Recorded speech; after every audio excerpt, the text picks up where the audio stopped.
चित्तौड़गढ़ एक नाम नहीं, एक चेतना है। एक किला नहीं, एक कालखंड है, जहाँ की हवाओं में आज भी शोर की गूंज सुनाई देती है और जहाँ की माटी बलिदान की खुशबू से महकती है। नमस्कार, मैं हूँ जतिन जैन और आप देख रहे हैं अपना समाचार पर भारत ऐसा भी है। आज हम आपको लेकर चलेंगे चित्तौड़गढ़ की उन दीवारों के पीछे जहाँ इतिहास आज भी जीवित है। चित्तौड़गढ़ किला भारत का सबसे बड़ा दुर्ग, 700 एकड़ में फैला 180 मीटर ऊंची पहाड़ी पर स्थित, जी इसे जल दुर्ग, गिरि दुर्ग और स्थल दुर्ग तीनों की विशेषताओं का मेल कहा जाता है। इस किले में 7 विशाल द्वार है: पदन पोल, भैरव पोल, हनुमान पोल और सबसे प्रसिद्ध रण पोल। अंदर प्रवेश करते ही लगता है जैसे इतिहास की किसी गुफा में आ गए हो, जहां हर पत्थर कुछ कहता है। किले के गर्भ में स्थित है विजय स्तंभ। महाराणा कुंभा ने 1448 में बनवाया था, गुजरात के सुल्तान पर विजय के स्मारक स्वरूप। यह 9 मंजिला स्तंभ आज भी स्थापत्य और आत्मबल का प्रतीक है।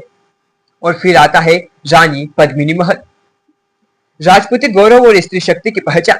यहीं से खिलजी ने रानी पद्मिनी की परछाई देखी थी, पर असली दर्शन से पहले ही यह महल इतिहास बन गया और चित्तौड़ ने जौहर की ज्वाला देखी।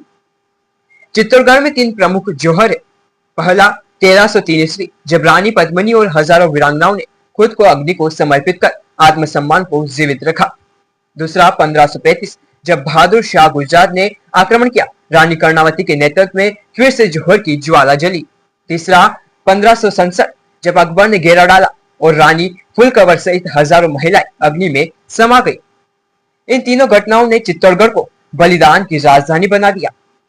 चित्तौड़गढ़ का नाम जिन 2 वीरों से जुड़ता है वो है राणा सांगा और महाराणा प्रताप। राणा सांगा, जिनके शरीर पर 80 से ज्यादा गांव थे और एक आंख, एक हाथ, एक पैर तक खो चुके थे, फिर भी उन्होंने बाबर को चुनौती दी। राणा सांगा की छाया में ही मेवाड़ की आत्मा तैयार हुई, जो आगे चलकर महाराणा प्रताप में दिखाई दी।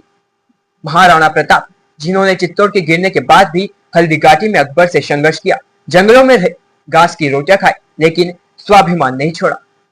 चित्तौड़गढ़ की मिट्टी में सिर्फ तलवारें नहीं, तानपुरा भी गुंजा है। यही जन्मी थी मीराबाई, राणा सांगा की पुत्रवधू, लेकिन मन से श्री कृष्ण की दासी। उनका मंदिर आज भी किले में स्थित है, जहां मीरा के पद, उनकी भक्ति और संन्यास की कथा आज भी जीवित है।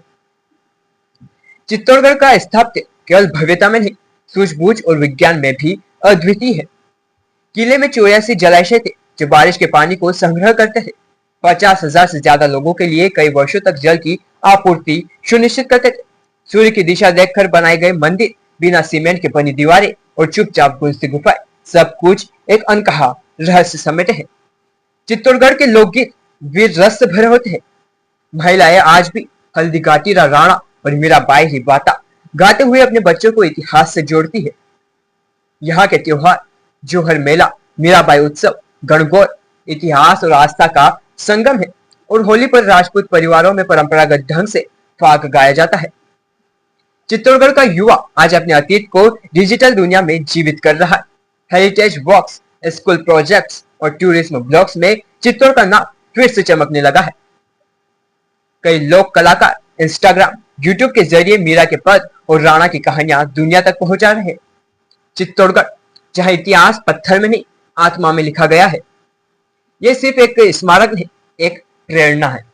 भारत ऐसा भी है, जहां जौहर की राख से स्वाभिमान की मशाल जलती है, जहां महलों की छांव में मीराबाई की भक्ति बसती है और जहां की हर ईंट कहती है, हमने जीती, हार नहीं मानी थी। मैं हूं जतिन जय और आपने देखा भारत ऐसा भी है। अगर आपको ये एपिसोड पसंद आए तो इस वीडियो को लाइक करें। मिलते हैं अगले एपिसोड में। जय हिंद, जय भारत, वंदे मातरम।